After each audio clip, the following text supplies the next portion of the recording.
एक रात रमेश को नींद नहीं आ रही थी। वो बार बार करवट बदल रहा था। काफी देर हो गई थी और रमेश सो ही नहीं पा रहा था। रमेश उठता है और चप्पल पहनकर बाहर सैर पर निकल जाता है। अक्सर गांव में लोग 5 बजे ही उठ जाते हैं, पर उस दिन 6 बजे भी सब सो रहे होते हैं। रमेश को ये बात अजीब तो बहुत लगती है और वो इधर उधर देख भी रहा होता है कि शायद उसे कोई दिख जाए, पर उसे कोई भी दिखाई नहीं देता। दूर दूर तक कोहरा जमा होता है। रमेश उस कोहरे में चला जाता है और कुछ देर बाद उसे एक घूंघट वाली औरत दिखती है। ये इस वक्त दुल्हन, वो भी अकेली? जरा चल कर पूछता हूँ कि क्या चक्कर है। रमेश उस दुल्हन के पास जाता है। उसने लंबा सा घूंघट किया होता है। रमेश उसके हाथों की तरफ देखता है। उसके हाथ बेहद ही खूबसूरत होते हैं और चूड़ियों में तो वो और भी ज्यादा खूबसूरत लग रहे होते हैं। रमेश तो उनको देखता ही रह जाता है। उसके बाद वो उससे धीरे से पूछता है, कौन हो आप और यहाँ ऐसे अकेले? मेरा नाम माया है। मैं इस गांव की नहीं हूँ, पास वाले गांव से हूँ। यहाँ मेरी मौसी रहती है, तो बस मैं तो उससे मिलने आई थी। पर इतनी सुबह? सुबह नहीं, अभी तो रात के 2:30 बजे हैं। क्या? पर मैंने तो घड़ी में टाइम देखा था। लगता है घड़ी रुक गई थी। तभी मैं सोचूं कि कोई गांव में अभी तक उठा क्यों नहीं। खैर, तुम इतनी रात को अकेली क्यों घूम रही हो? नहीं, मैं खुद चली जाऊंगी। तुम्हें तकलीफ उठाने की जरूरत नहीं है। अच्छा ठीक है, पर क्या तुम इस घूंघट को उठा नहीं सकती? मतलब ऐसे ही वो मुझे लगा, मैं इतनी देर से तुमसे बात कर रहा हूँ और तुमको देखा भी नहीं। क्या सच में तुम मेरी शक्ल देखना चाहते हो? ठीक है, फिर ये देखो। माया इतना कहते ही अपना घूंघट ऊपर कर देती है और रमेश उसकी शक्ल देखकर दूर पीछे जाकर गिरता है। उसके सामने कोई खूबसूरत औरत नहीं बल्कि एक भयानक शक्ल वाली चुड़ैल खड़ी होती है। रमेश की तो डर के मारे आवाज ही नहीं निकल रही होती। वो इतना घबरा जाता है कि अपनी जगह से उठ भी नहीं पाता। क्या हुआ? तुम तो मेरी शक्ल देखना चाहते थे ना, तो फिर अब डर क्यों रहे हो? मेरे पास आओ मेरे पास, फिर तुम्हें मुझसे बिल्कुल डर नहीं लगेगा।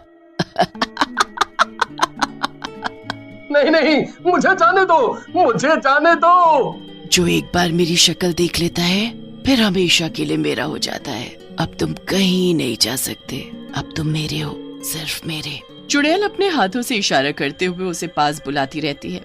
रमेश चुड़ैल की तरफ देखता ही रहता है और धीरे धीरे उसका दिमाग उस चुड़ैल के वश में हो जाता है। चुड़ैल बड़ी खुश होती है और जोर जोर से हंसने लगती है।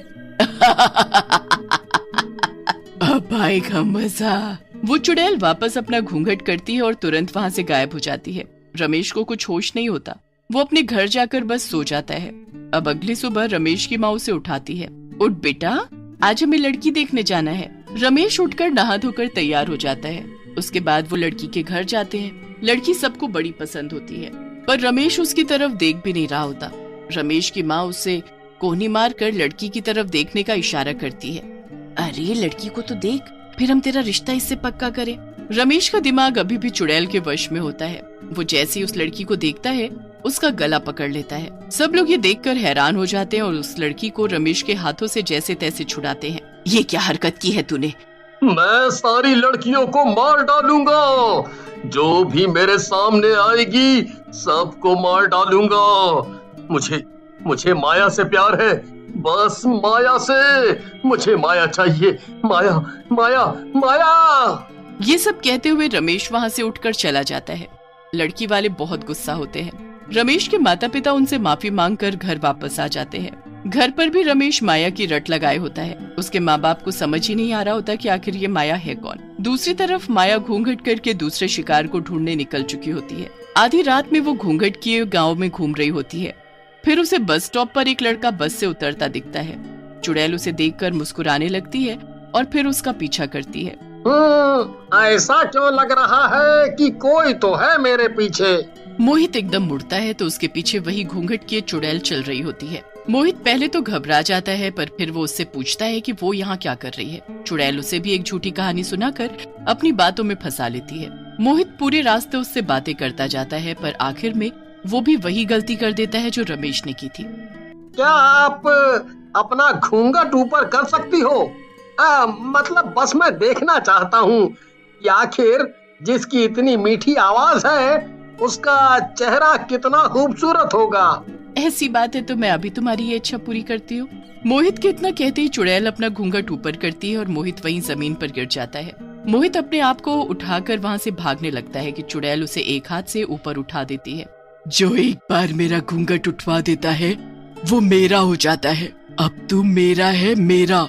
देख मेरी आंखों में, देख। मोहित चुड़ैल की आंखों में देखता है तो उसे कुछ होने लगता है। वो भी चुड़ैल के वश में हो जाता है। चुड़ैल उसे ऐसे ही वापस जमीन में पटक देती है।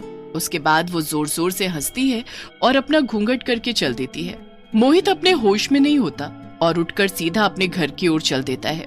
ये सब कुछ दूर खड़ी शीतल देख रही होती है।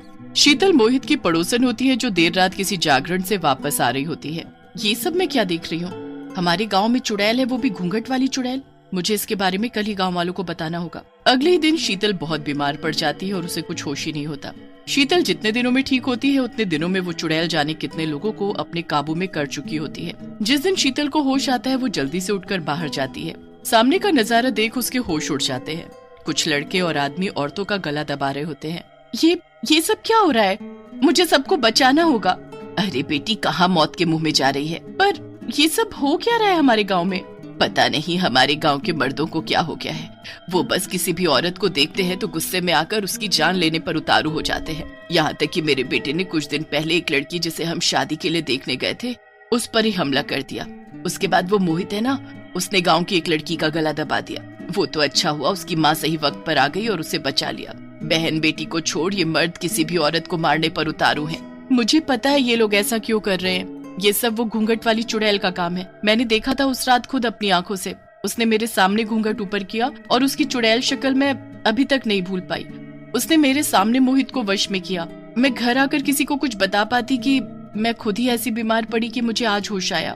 पर अब हमें उस घूंघट वाली चुड़ैल को पकड़ना होगा और सब कुछ ठीक करना होगा। तो चलो अभी गाँव के पंडित जी के पास। दोनों जल्दी से पंडित जी को उस चुड़ैल के बारे में बताते हैं। क्या उसका इंतजाम करना कोई आसान काम नहीं है। वो चुड़ैल हमेशा की तरह आज रात भी घूंघट में बाहर निकलेगी। बस तुम्हें कैसे भी करके उस औरत के पल्लू का कोना काट कर लाना है। ये तो बहुत मुश्किल काम है। वो चुड़ैल बस गांव के आदमियों के पास ही आती है तो मैं कैसे कर पाऊंगी ये सब? तभी तो कहा था कि मुश्किल काम है। पर अगर गांव को उस घूंघट वाली चुड़ैल से बचाना है तो ये तो करना ही पड़ेगा। शीतल और रमेश की माँ घर आ जाती हैं। शाम तक इसी के बारे में सोच सोच कर उनका सर दर्द हो जाता है, पर उन्हें कुछ समझ नहीं आता कि आखिर वो किसको भेजे। कोई भी चुड़ैल का नाम सुनकर जाने को तैयार ही नहीं होता। फिर शीतल के दिमाग में एक आइडिया आता है। वो रमेश के कपड़े पहनकर और अपने सर पर पगड़ी बांधकर और नकली मूछें लगाकर लड़का बन जाती है और निकल जाती है। आधी रात को उस घूंघट वाली चुड़ैल की तलाश में। डर तो उसे बहुत लग रहा होता है, पर वो हिम्मत करके चलती जाती है। काफी देर बाद उसे वो घूंघट वाली चुड़ैल मिल जाती है। वो शीतल के पास आकर उससे बातें करने लगती है। मेरा नाम हरिया है। मेरे पेट में दर्द हो रहा था तो बस मैं टहलने निकला था। अच्छा, तो मैं कुछ मदद करूं? नहीं नहीं नहीं, अब तो ठीक है। चुड़ैल काफी देर तक शीतल को हरिया समझ उससे बातें करती रहती है। शीतल की नजर चुड़ैल के पल्लू पर होती है जिसे उसको काटना होता है, पर उसे समझ ही नहीं आ रहा होता कि वो ये काम कैसे करे। तुम पहले ऐसे आदमी हो जिसने अभी तक मेरी शक्ल देखने को नहीं बोला। शक्ल में क्या रखा है? मुझे तुम्हारी शक्ल देखने में कोई दिलचस्पी नहीं है। शीतल बहुत डर जाती है। चुड़ैल उसे अपनी शक्ल दिखा दे उससे पहले वो अपना पैर अड़ाकर उसे गिरा देती है। आह, ये क्या किया तुमने? मुझे गिरा दिया। चुड़ैल का घूंघट उसके चेहरे से हट जाता है, पर उससे पहले शीतल उसका पल्लू का टुकड़ा काट चुकी होती है। शीतल जल्दी से वहाँ से भागती है। तभी उसकी पगड़ी गिर जाती है और उसके बाल खुल जाते हैं। मतलब तू लड़का नहीं लड़की है? तूने मुझे पागल बनाया। तेरी ये हिम्मत, मैं तुझे जिंदा नहीं छोड़ूंगी। तू मेरा कुछ नहीं बिगाड़ सकती। तेरा पल्लू का ये टुकड़ा मेरे पास है। अब तू मेरी कैद में है हमेशा हमेशा के लिए। नहीं नहीं नहीं, ऐसा नहीं हो सकता। ऐसा ही है। अब तेरा ये गंदा जादू खत्म। शीतल उस टुकड़े को ले जाकर पंडित जी को दे देती है, जिससे वो गांव के सभी आदमियों को ठीक करता है और फिर उस टुकड़े को एक मटके में बंद करके जमीन में गाड़ देता है। उसके बाद वो चुड़ैल कभी किसी को नहीं दिखती।